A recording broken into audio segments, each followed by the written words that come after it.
Family chat without mom. The words burned through me like a quiet fire I didn't want to name. My name is Laura Harris, 52 years old, mother of one grown man who still leaves his coffee mug half full by the sink. That morning, sunlight fell across the kitchen tiles while the radio murmured about weekend markets and rain. I asked my son if he had any plans for Saturday. He smiled the way you do when hiding something small but certain.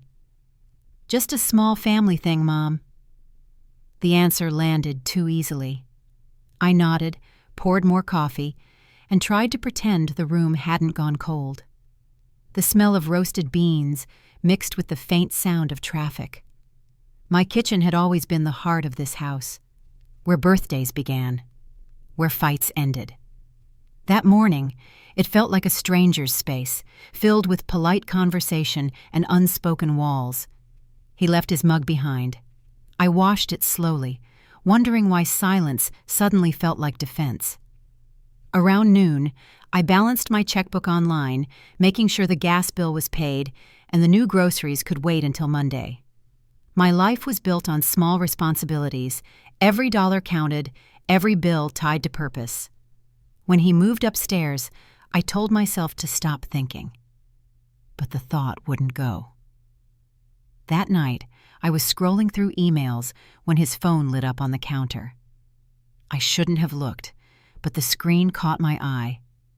47 new messages. The preview line read, "Family chat without Mom." My breath froze in my throat. Without me. Those two words, sharp as glass. For a moment, I stood there, unsure whether to touch it. Curiosity won. I opened my laptop instead, checking the shared folders we sometimes used for photos. A new one appeared: vacation ideas, restaurant bookings, an itinerary labeled Family Weekend. There was no trace of me anywhere. Photos of my son, his wife, her parents, even a child I didn't know. Each post, each comment, full of laughter. It was a parallel life. I scrolled until my fingers trembled. I told myself maybe it was a surprise, maybe I was meant to be included later, but the tone of the messages made that impossible. I closed the lid quietly, afraid of making noise in a house that suddenly didn't feel like mine. The clock read just after 10 p.m., but sleep felt impossible. I stared at the ceiling, counting the tiny shadows of the fan blades turning above me. "Maybe it's nothing," I whispered into the dark. "Maybe I'm just tired." But the sentence didn't convince even me. Something deeper had shifted, like a thread pulled loose in a sweater you've worn your whole life. You tug once, and everything unravels. In the morning, I made coffee again. The same mug, the same routine. Yet every sound felt different. The spoon against the cup, the hum of the fridge, the drip from the faucet. I watched sunlight creep across the countertop, touching the empty chair where he usually sat. It wasn't just an empty seat anymore. It was proof of absence. That's when I realized silence could be strategy. If they wanted me invisible, I'd play along. I'd listen longer, observe more, wait until the truth showed its face. I didn't delete anything. I didn't confront anyone. I simply closed the laptop, kept my calm, and told myself one clear thought. They may have erased me online, but they haven't erased me yet. I cleaned the counter, wiped the handle of his mug, and stared out the window toward the yard. The morning light was soft, but something in me had already hardened. If they erased me online, what comes next? "You're overthinking, Mom." The words sounded harmless, almost loving, but I could hear the edge beneath them. The dining room light glowed against polished silverware and half-eaten plates. The air carried the smell of roasted chicken and something faintly burnt, like tension left too long in the oven. My son smiled in that careful way he does when he wants to end a subject before it starts. His wife watched me too closely, her fork still, her hand resting lightly over his. I tried to make it another ordinary family dinner, talk about groceries, the rising price of utilities, the new tax forms that came last week. My voice filled the space that used to hold laughter. but everything I said met polite silence or a nod that felt like dismissal. "Mom, you've been pushing yourself," she said softly. "Maybe you should take a few days off." "Off from what?" I asked. "My own house?" Her lips parted, then closed again. I took a sip of wine, though the taste didn't register. I'd spent the morning balancing the household account, making sure the mortgage payment cleared, even after covering part of their loan from last month. Every dollar felt like a rope holding us together. "You've been tense lately," my son added. "We just think you deserve rest." That word, deserve, landed strange. I set down my fork. "Don't twist concern into an intervention," I said quietly. "I'm fine," he sighed. "We're just trying to help." "Help," I repeated, testing the word. It tasted bitter. The silence stretched too long. I could feel them glancing at each other, communicating in a code I was no longer part of. The ceramic plate before me gleamed white, spotless except for a small streak of sauce. I'd lost my appetite. When I reached for the wine again, she stood and switched the glasses, water replacing red. "Just to keep you clear-headed," she said, smiling too gently. My pulse ticked. I met her gaze. She didn't flinch. "I didn't ask for that," I said. "I know," she replied, "but sometimes care looks like control." It slipped out before she could stop herself. She blushed, looked down, and started clearing dishes. I stood, too. "Excuse me," I murmured, pretending to check my phone. "I need to return a call." The hallway beyond the dining room was dim, lined with photos, weddings, birthdays, a lifetime of supposed togetherness. From behind the door, I heard a whisper, low but sharp. "She's noticing." I froze. A single phrase, small and poisonous. Upstairs, I sat at the edge of my bed, staring at the phone that hadn't rung. It was past 8 p.m. Outside, the wind rattled the blinds. I thought about every meal I'd prepared, every grocery bill I'd covered without complaint, every quiet favor that was now being rewritten as weakness. Maybe this was what they wanted: distance disguised as care, guilt disguised as love. By the next morning, I decided not to join them for breakfast. No explanations, no apologies. I made toast, poured my own coffee, and ate in the silence of my kitchen. The clock on the wall marked 7:10 a.m. Steady, indifferent. Let them talk downstairs. Let them whisper. I'd withdraw before they could label it withdrawal. I'd choose the quiet before they offered it as punishment. They wanted distance. I gave it to them. "Why are there 2 electricity bills?" The question left my mouth before I could stop it. I was sitting at the dining table, sorting mail under the dim morning light. 2 identical envelopes lay open before me, both marked with my address. One bore my name, the other hers. For a moment, I thought it was a clerical error, but the amounts were different, off by just enough to feel deliberate. When I asked, she didn't flinch. "Oh, that's just for convenience," she said, wiping her hands on a dish towel. "Makes it easier to track things." "Easier for who?" I asked quietly. She smiled, all warmth and charm. "For you, of course. You've been so busy lately." I nodded slowly, pretending to believe her. I'd paid the same bill for 30 years. I knew the cycles, the due dates, the late fees. Nothing had changed. Until now. The paper in my hand felt heavier than usual. I ran my thumb along the edge, feeling the faint raised ink of her name. After lunch, I logged into my online banking. The numbers stared back. Withdrawals I didn't remember authorizing, small but frequent, like someone testing the fence before breaking in. I called the bank. The young voice on the other end sounded apologetic but firm. "Ma'am, those transactions were approved through a co-signed account." "Co-signed?" I repeated. "With who?" "Your son," he said. "It was added about 6 months ago." The line went quiet. I felt the room tilt, the kind of slow disorientation that comes when betrayal doesn't announce itself with shouting, only paperwork. I ended the call and sat there, watching the cursor blink on the empty transaction screen. I'd trusted him with my time, my home, even parts of my savings. I never imagined he'd sign anything without telling me. The accountant confirmed later that week. Technically, he has access to all household funds. It's legal, but only if you agreed. I hadn't. I printed the report and folded it neatly into an envelope, the same kind I used for bills.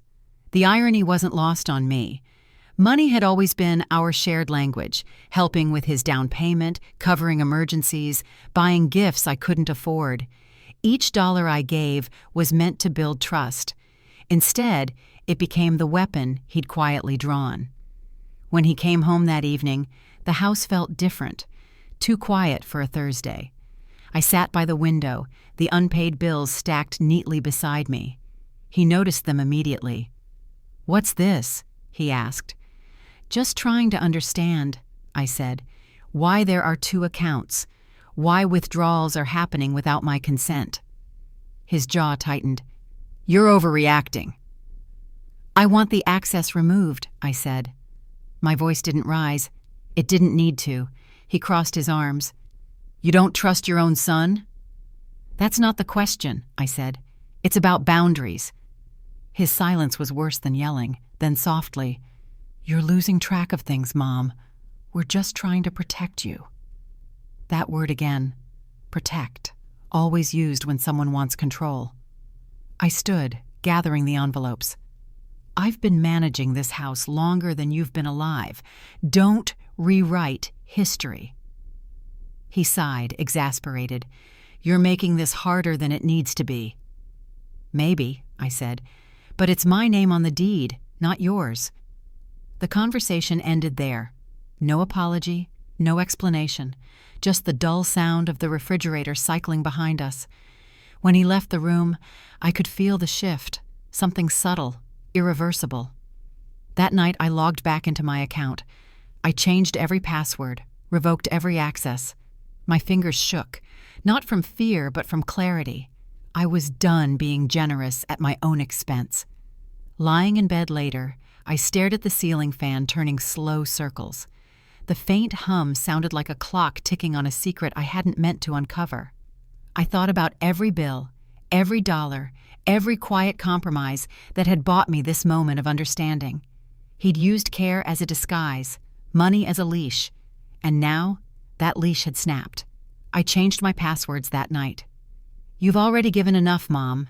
She said it with that tender smile that could almost pass for gratitude if you didn't know the tone. I was cleaning out the hall cabinet that morning, sorting old envelopes, expired warranties, and stacks of folded receipts. The faint scent of paper and ink lingered, the kind that sticks to your fingers after years of handling bills. I wasn't looking for trouble. I just wanted to feel organized.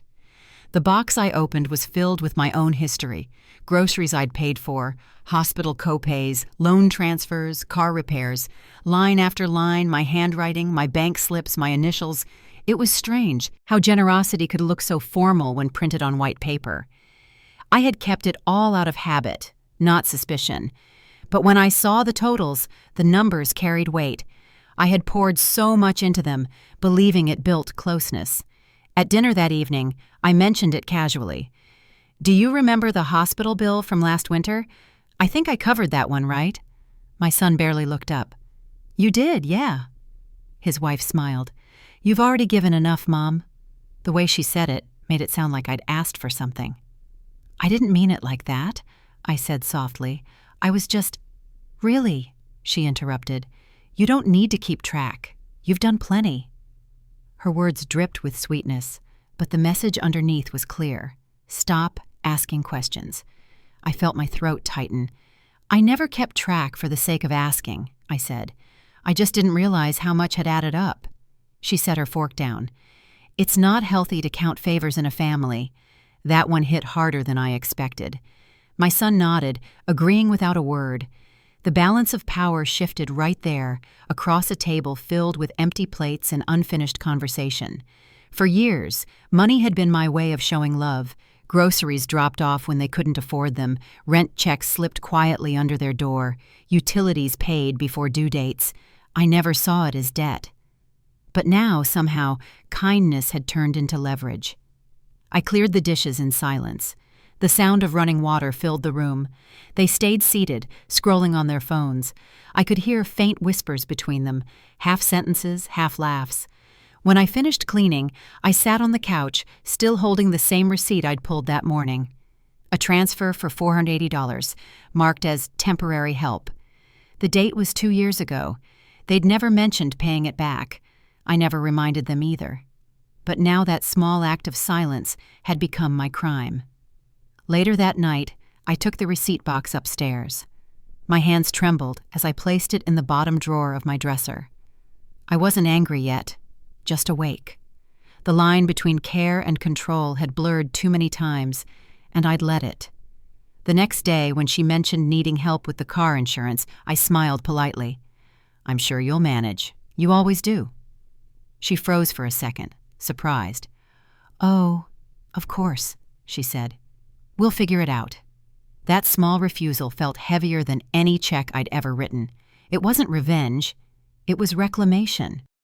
By the end of the week, the whispers had started. A neighbor mentioned that she'd heard I was tight with money lately. Someone else asked if everything was all right at home. The message was spreading, shaped by the people I'd once protected.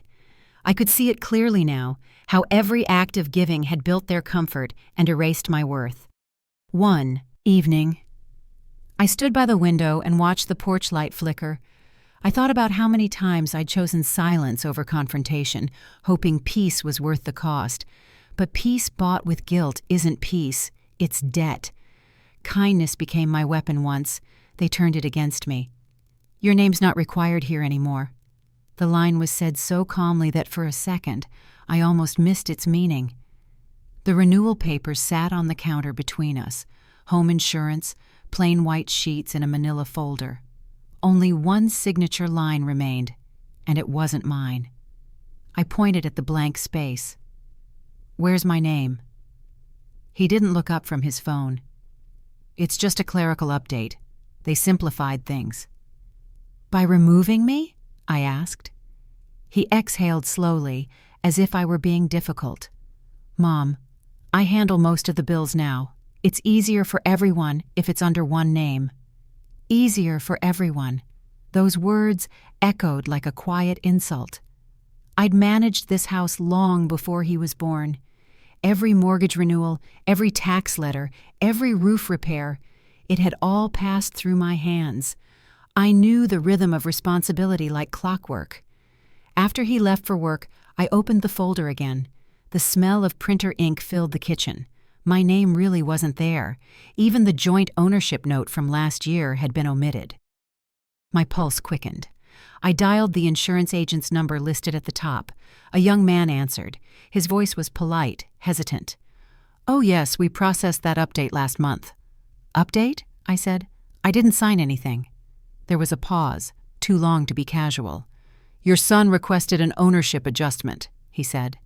My fingers tightened around the receiver. "He doesn't have the authority to do that." "I understand, ma'am," the agent said softly. "Would you like me to send confirmation of the change?" "Yes," I said. "Every document you have. Today." The call ended, but my hand kept gripping the phone long after the line went dead. I looked around the house, the furniture, the framed pictures, the faded wallpaper that still carried marks from when he was a child. Could he really think it was all his now? When the papers arrived later that afternoon, I spread them across the table like evidence at a trial. His name stood alone under the owner's section. Mine had been erased completely. That evening, I confronted him in the living room. "Why would you change the documents without telling me?" He shrugged. "It's a formality, Mom. Don't make this dramatic." "It's my house," I said firmly. He laughed, but it wasn't kind. "You're reading too much into this. You've got to relax." "Don't use that tone," I warned. "I asked you a question." His voice dropped, quiet but cutting. "You're tired. Maybe let me handle things for once." That wasn't a suggestion. It was a boundary he was redrawing in real time. My own son was turning care into command. I spent the night searching through files, trying to find my last signed copy. The older forms were there, with both our names printed side by side, proof that I wasn't imagining any of it. At 10:30 p.m., I sent an email to a lawyer I'd known since before retirement. He'd handled small estate work for friends. I wrote, "I think someone has changed my property records without consent. I need to confirm if it qualifies as fraud." His reply came before midnight. "Bring everything tomorrow morning, quietly." I didn't sleep. Every creak in the floorboards sounded like ownership shifting beneath my feet. The next day, I sat across from the lawyer in his narrow office. He studied the papers in silence. Finally, he said, "If this wasn't signed by you, it's serious. We can petition to reinstate your name, but prepare for backlash." "Backlash from my own family," I said. He didn't respond, just handed me a pen and a form. I signed my formal request for reinstatement. My hand shook slightly, but I made sure the signature was bold, legible, undeniable. That evening, when he came home, I told him calmly, "I've spoken to legal counsel. My name will be reinstated." His face hardened. "You're paranoid. You're turning against your own blood over paperwork." "Paperwork defines ownership," I said, "and you've taken mine." He didn't answer. He just walked past me, his silence louder than any argument. When I looked down at the folder again, I realized what had been lost wasn't just a name on paper. It was the quiet understanding that trust was mutual, that safety, once broken, never repairs cleanly. My own signature had vanished from my home. "I thought you were moving." The question came from my neighbor Sandra as I bent to pick up the morning mail. Her tone was cheerful, but the kind of cheer that hides a sting. I straightened up slowly, holding the envelopes in one hand. "Moving?" I asked. She smiled. "Oh, maybe I got it wrong. Someone said you were downsizing, maybe heading to one of those new senior communities near the lake." The air left my lungs. I managed a polite laugh. "No, I'm not moving anywhere." Sandra's smile flickered. "Oh well, good for you. I guess people talk." They always do, especially when given something to talk about. When I went inside, I dropped the mail on the table. One envelope was from the insurance office, another from the power company, and the rest were the same quiet bills that filled my life. But there was one more, a folded flyer tucked between them. It was glossy, printed in soft blue ink. Senior Transition Services, helping families move forward with dignity. I stared at it for a long time. My name wasn't on it, but it didn't need to be. The timing said enough. The whisper had already started its run. At dinner, I asked, "Did you tell anyone I was thinking of selling the house?" He looked up from his plate. "Why would I say that?" "There's talk around the neighborhood." "Talk from who?" he said. "You shouldn't believe gossip." "I didn't," I said, though my heart was pounding. "But someone had to start it." He smiled faintly. "Maybe it's just because you've been quiet lately. People notice things." The way he said it, like silence was proof of instability, made my skin crawl. I excused myself and went upstairs. Through the window blinds, I could see the houses across the street glowing faintly. Sandra's porch light was still on. Another neighbor walked her dog past my gate, glancing up like she was checking if the rumor was true. I felt my privacy thinning, one question at a time. At 8:15 that night, I went out to bring in the garbage bin. A small stack of papers had been left near the gate post, more flyers, the same as before. I could almost hear their message whispering, "She's leaving soon. She's not well. She's being cared for." The next morning, I called the number on the flyer. A woman answered in a syrupy voice. "Senior Transition Services, how can I help?" "Someone left your flyer at my house," I said. "I'm not a client. Who authorized that?" There was a pause. "Oh, I'm not sure," she said lightly. "Sometimes family members reach out on behalf of their loved ones. It's usually confidential." "Would that include my son?" "I'm afraid I can't disclose that, ma'am," she said. I hung up before she finished. My throat felt tight, and the house felt smaller than it had the night before. Every kindness now sounded like a trap door waiting to open. Later, when I stepped outside to collect the mail again, Sandra waved from her yard. "If you ever need help packing, just say so." Her tone was too friendly. I forced a smile, waved back, and went inside without replying. That afternoon the phone rang. It was another neighbor, Robert. "Just checking in," he said. "We heard you might be transitioning soon. If you need any recommendations for estate managers—" "I'm not going anywhere," I said sharply. "Who's spreading this?" He stammered. "Oh, I didn't mean to offend. Someone mentioned your son was planning ahead." My heart sank. I didn't need confirmation. I knew exactly who was behind it. That evening, as I washed the dinner dishes, I could hear faint laughter coming from the next room. They were talking quietly, but I caught the tone, mock concern wrapped in civility. "People are just worried about her," she said. "She's been getting confused lately," he replied. I dried my hands and stood there motionless, listening through the hum of the dishwasher. They wanted me to overhear. That's how manipulation works. It doesn't hide. It performs. By the weekend, the gossip had done its work. A friend from church called to ask if she should collect donations for my transition. I told her not to bother. Her voice turned awkward. "Oh, I'm sorry. I just assumed it was true." It wasn't rumor anymore. It was reputation. I stared at the window blinds, still half open, showing the street beyond. The same blinds I'd once kept open to let in light now felt like a viewing slit for judgment. If they wanted witnesses, they'd have them, but not the way they expected. They wanted witnesses. I'd give them a stage. "Your doctor called us first." That was the first thing he said when I came into the kitchen. He didn't even look guilty, just calm, like the sentence was routine. I froze, coffee mug halfway to my lips. "Called you? About what?" He shrugged. "Just checking in about your health plan. You should have told us you were having trouble keeping up with appointments." My hand trembled. "I haven't missed any." His wife looked up from her tablet. "He's just trying to help, Mom. The doctor said they've been trying to reach you. Maybe they thought something was wrong." "Nothing's wrong," I said, my voice cracked halfway through. She smiled softly, the kind of smile meant to disarm. "Good. We only want what's best for you." It wasn't what she said that chilled me. It was how comfortable she looked saying it. After they left for work, I sat by the window, the phone still on the table. The faint hum of morning traffic mixed with the ticking of the wall clock. I called the clinic myself. The nurse recognized my voice immediately. "Oh, Mrs.," she said warmly. "I was just about to call you back. We got the updated contact information from your daughter-in-law yesterday. She's listed as your primary decision-maker now. We've already sent her your recent lab results."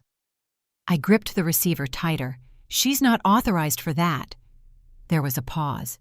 "It's on your file, ma'am. She filled out the new care proxy forms last week. They were signed." "Signed by who?" "By you," she said gently. My throat went dry. I hadn't signed anything in months. When I hung up, I opened the drawer beside the phone and pulled out the clipboard where I kept every form, every receipt, every note. No proxy form, no signature, no record. But there were smudges of ink on the bottom of an old insurance envelope, my initials copied poorly. They'd taken my handwriting and turned it into permission. That afternoon, I called my physician directly. He sounded cautious, almost apologetic. "Your family just wanted to make sure you were supported," he said. "Did they say I'm unfit to manage my own care?" "Well," he hesitated, "there was mention of confusion, some concern about memory lapses. I had to take it seriously." "I haven't forgotten anything," I said quietly, "but I'm beginning to remember too much." He sighed. "If you want to update your file, I'll need you to come in and sign the reversal form yourself." "I'll be there tomorrow," I said. When I hung up, I noticed my phone screen blinking, a missed call. The number belonged to the Joint Savings Account service line. My stomach dropped. I called back immediately. "Mrs.", the representative said, "we received notice that your account access was frozen pending verification of guardianship authority." "Guardianship?" I whispered. "I never agreed to that." "It was filed by your co-holder. You'll need to appear in person with identification to restore access. The silence after that felt like drowning. That evening, they came home cheerful. She placed groceries on the counter and said, "I picked up your favorite soup. Thought you might not feel like cooking." I stared at her. "You spoke to my doctor." She blinked.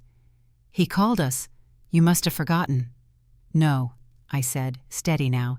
"You updated my file." Her smile faltered. "Mom, don't make this about control. We're trying to make things easier." "Easier for who?" "For everyone," she said sharply. He stepped in. "Maybe take a breath before accusing us." "You froze my accounts," I said. His face hardened. "You've been making impulsive financial decisions. It's just temporary." "You forged my name," I said. "No one forged anything," he snapped. "You signed. Maybe you just don't remember." That line cut through me more than any shout could.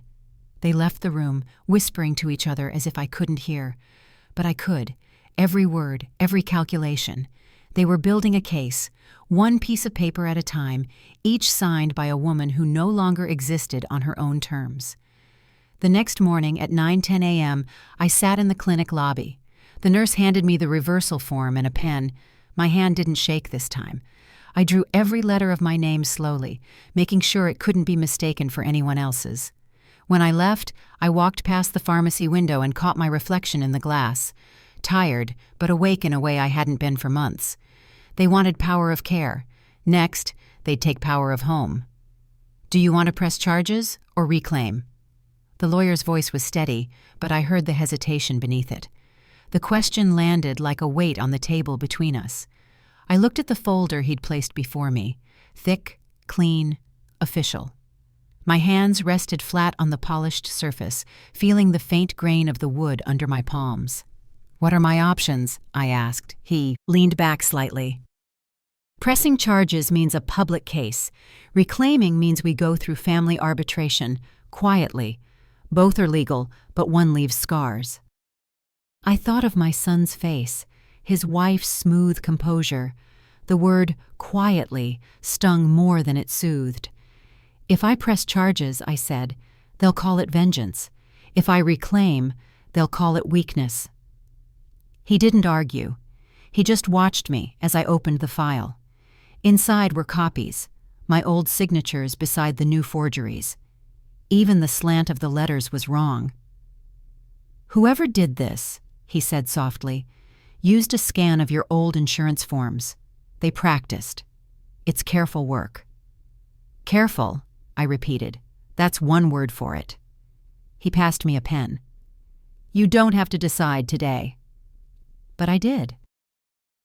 At 10:45 that morning, sunlight slid across the blinds, falling over the edge of the desk. It touched the corner of a legal pad, the embossed letters, "Martin and Haynes, Attorneys at Law."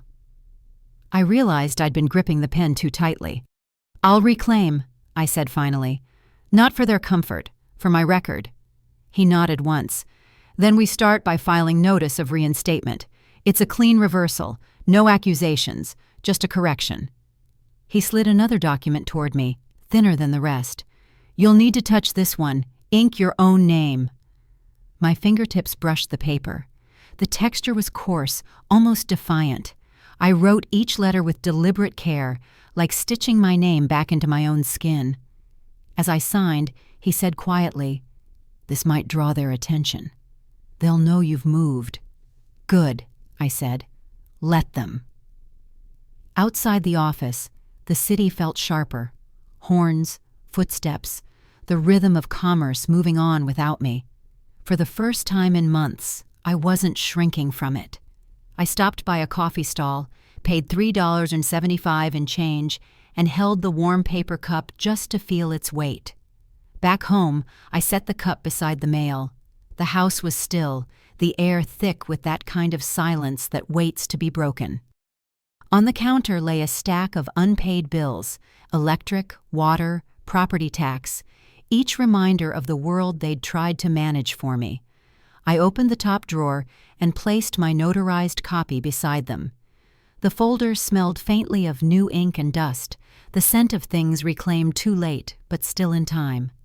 When the phone rang, I knew who it was before I answered. "So," she said lightly, "you went to a lawyer?" "Yes." "Why would you do that without talking to us first?" "Because you already talked to everyone else." She laughed softly. "You're being dramatic." "No," I said. "I'm being exact." Her tone sharpened. "You think this will fix things? You're stirring up trouble for no reason." "Reclaiming what's mine isn't trouble. Mom, don't understand." "I understand perfectly." The line went silent, then a click. I set the phone down, my pulse steady. The fear that had once ruled me was gone, replaced by something colder, cleaner. They had counted on me choosing peace over proof. That afternoon, I met the lawyer again. He handed me a small folder. "It's official," he said. "You've reinstated ownership. They can dispute, but the record stands unless they go public." "They won't," I said. "They care more about image than truth." He smiled faintly. "That's why you'll win." I carried the folder home, its edges pressing into my palm. On the porch, I paused, watching the light shift across the steps. For the first time, the house didn't feel like a prison. It felt like territory regained. They underestimated how quiet strength can roar. "Delete everything before she wakes up," the whisper came from the hallway, sharp, hurried, unmistakable. I held my breath, listening through the half-open door. The bedside lamp cast a pale pool of light across the sheets. Their voices moved closer. "Start with the shared folder," he said. "Anything with her name on it." I reached for my phone under the pillow, thumb hovering over the camera app. The blue glow filled the dark like a secret. Through the narrow crack of the door, I saw her leaning over my desk, my daughter-in-law, her hair tied up, her fingers moving fast across my laptop keyboard. "She keeps backups," she whispered. "Check the USB drawer." "I'll wipe it all," he said. "Emails, receipts, everything." I pressed record. The low hum of the hard drive filled the silence between their words. My own heart felt like another machine in the room, mechanical and exposed. When they left, I waited until the floor creaked down the hall. Then I got up. The lamp flickered once, like a warning. My laptop screen was blank except for one open folder labeled Personal. Inside, hundreds of documents were gone. Letters from the bank, scans of old policies, property forms. All deleted. The recycle bin was empty. But I had one thing they hadn't touched. My phone had recorded it all, the sound of their voices, the click of the keys, the moment they erased my life, one file at a time. I opened the recording, saved it to a hidden folder, and uploaded it to my cloud account. Watching the progress bar inch forward felt like pulling myself out of a burning house. When it finished, I copied the file name onto a slip of paper and hid it inside a book on the nightstand. At 6:20 a.m., I brewed coffee and waited. The sun hadn't risen yet. The faint light through the blinds cut the kitchen into stripes. When they walked in, both smiling too easily, I almost admired their confidence. "Did you sleep well?" she asked. "Well enough," I said. He opened the fridge. "You look tired. Maybe you should rest today." "I might," I said, keeping my voice steady. "Long night." They froze for a second. She glanced at him, quick, nervous. "Oh, trouble sleeping again?" "No," I said. "Just noise in the hallway." The silence that followed told me everything. By noon, I sat across from the lawyer again. The office smelled faintly of paper and disinfectant. He adjusted his glasses as I handed him the USB drive. "This has their voices?" he asked quietly. "Yes. The night they deleted everything." He nodded. "This changes the tone. We'll send the reinstatement notice today and a formal request for digital audit tomorrow." "How long until they know?" He looked at the clock. 48 hours, maybe less." On the way home, I stopped by the post office. The clerk weighed the envelope, stamped it, and slid it into the outgoing bin.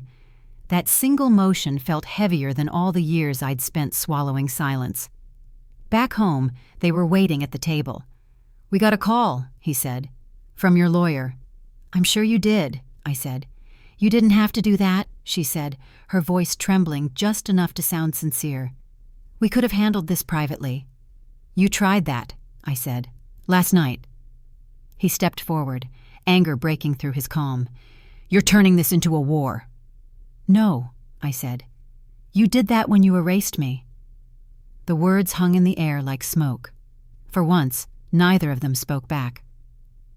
That night, I turned off the lamp beside my bed. The silence felt earned, not imposed. I checked my phone. One new email from the lawyer. Notice delivered. Receipt confirmed. I exhaled, the first real breath in days. By morning, the truth had an address. "Let's settle this as a family." That's what the mediator said, his hands folded neatly over a notepad. The table was round, the chairs too close together. They'd chosen a community center for this, pretending it meant neutrality. She sat across from me, chin high, smile rehearsed. My son stared at the floor. "It's not about winning or losing," the mediator began. "It's about understanding." Understanding. That word had lost all meaning in our house months ago. She leaned forward. "We've been doing everything we can to help her, but she keeps misunderstanding our intentions." I stayed quiet. The fluorescent lights above buzzed faintly. My fingers rested on a folder, edges lined perfectly, like armor. "Mrs.," the mediator said gently, "you filed a claim of property and financial mismanagement within the household.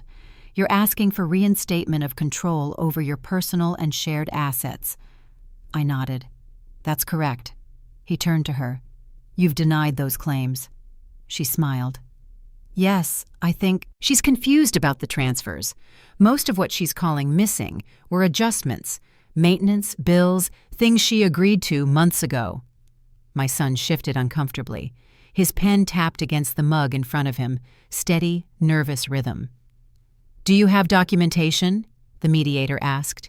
She gestured vaguely. "It's all digital now. We didn't bring every printout." I slid my folder across the table. "Then allow me." Her smile stiffened. Inside were printed chat logs, bank notifications, call transcripts, every message she thought she'd erased. The room went silent, except for the faint sound of paper sliding over wood. "These," I said, "show account changes I never authorized. And here," I tapped the second page, "are your messages, discussing them." Her voice broke the stillness. "Those could be fake." The mediator adjusted his glasses. "Do you dispute the number listed here?" She leaned in, trying to stay calm. "Anyone could have written that." My son looked up for the first time. His eyes found the page with his initials beside hers. He froze. "Tell them," she whispered. "Say it's not what it looks like." But he didn't speak. His jaw moved, no sound coming out. "I just need to hear your side," the mediator said to him. He swallowed hard. "I thought it was temporary," he muttered. "You said she agreed. You said she knew." Her tone sharpened. "You're really going to do this here?" The mediator's pen stopped moving. "Let's keep our voices steady." I didn't raise mine. "This isn't about punishment. It's about truth." She laughed suddenly, brittle. "Truth? You're using the system against your own family." "No," I said quietly. "You used family to hide what you were taking." The air shifted. Even the ticking clock on the wall seemed to slow. The mediator spoke again, calm but firm. "I've heard enough. Based on the evidence presented, printed documentation, verified message trails, and witness acknowledgement, it's clear the ownership changes were unauthorized." He wrote a few words on the notepad. "Recommendation: full reinstatement of her access, restoration of shared account control, and independent oversight for future transactions."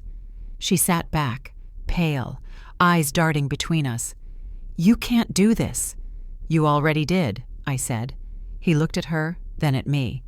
"You've shown remarkable restraint. That will serve you well moving forward." I nodded once. Silence was my only weapon left.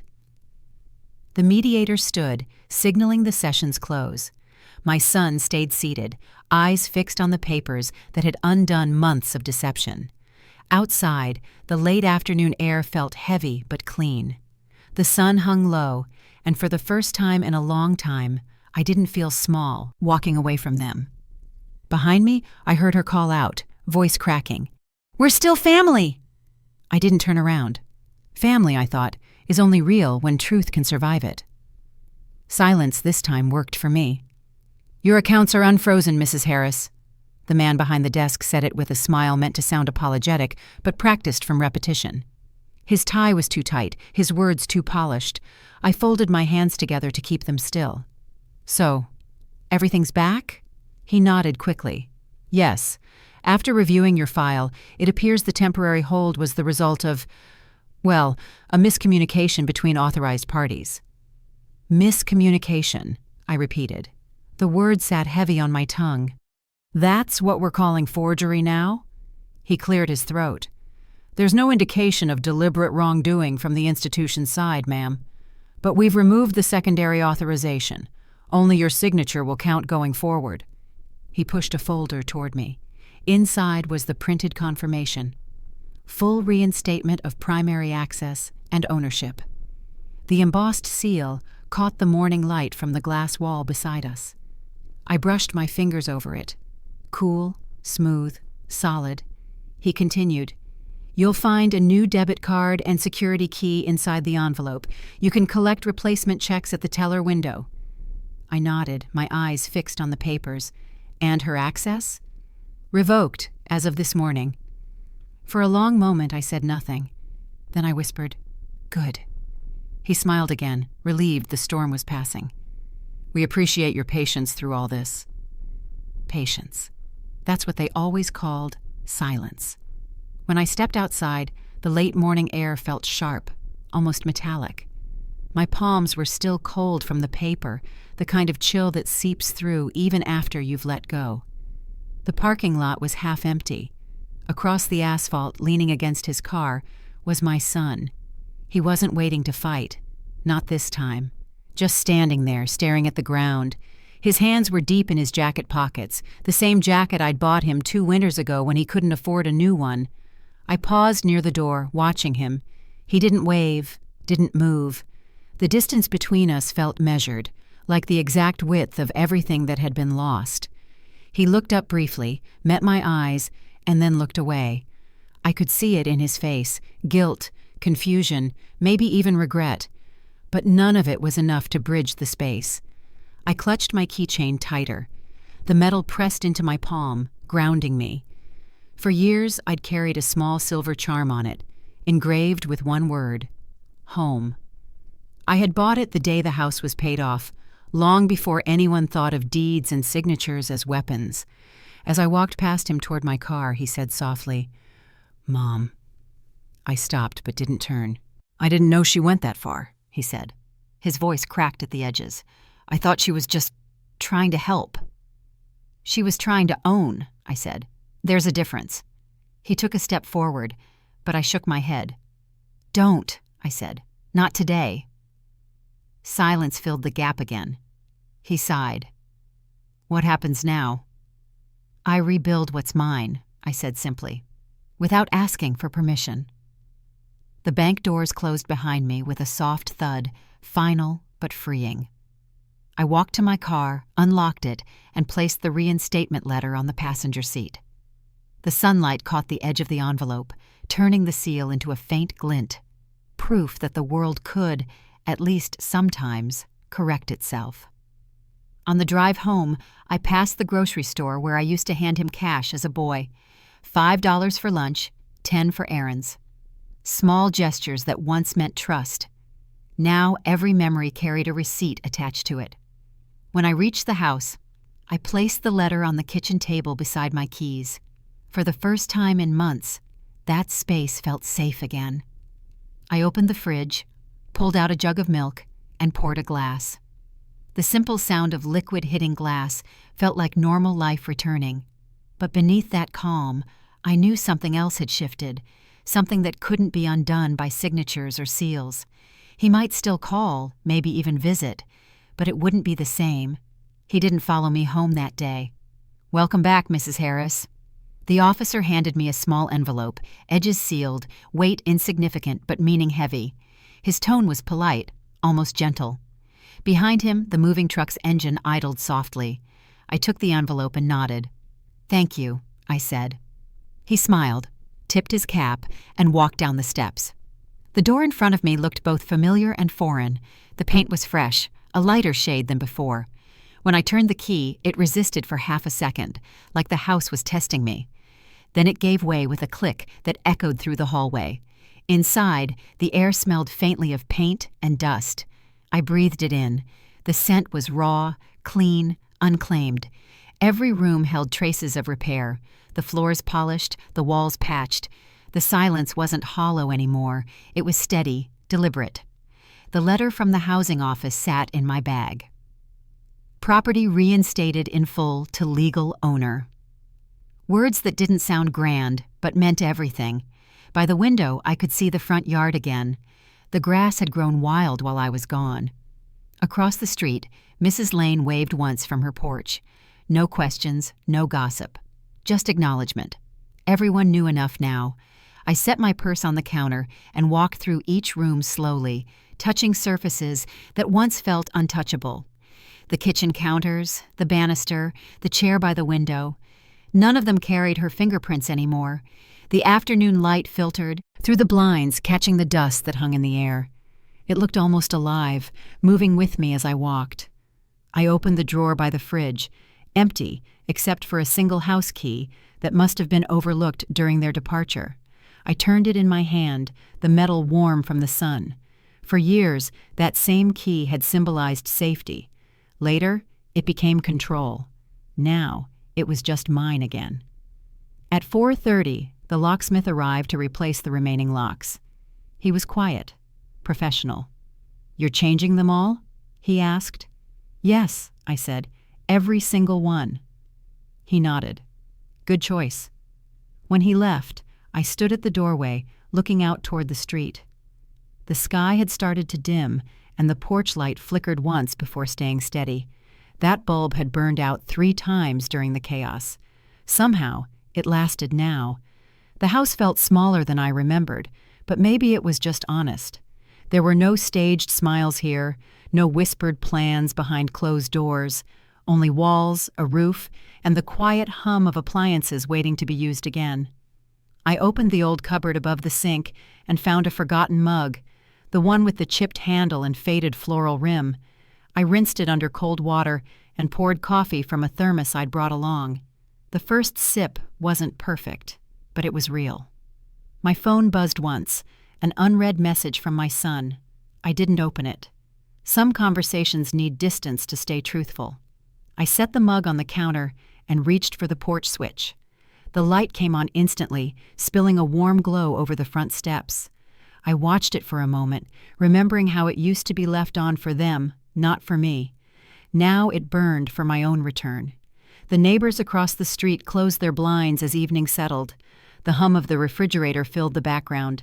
For the first time in months, the sound comforted me instead of reminding me of what was missing. I hung my keys on the hook by the door. The small clink they made was ordinary, yet final.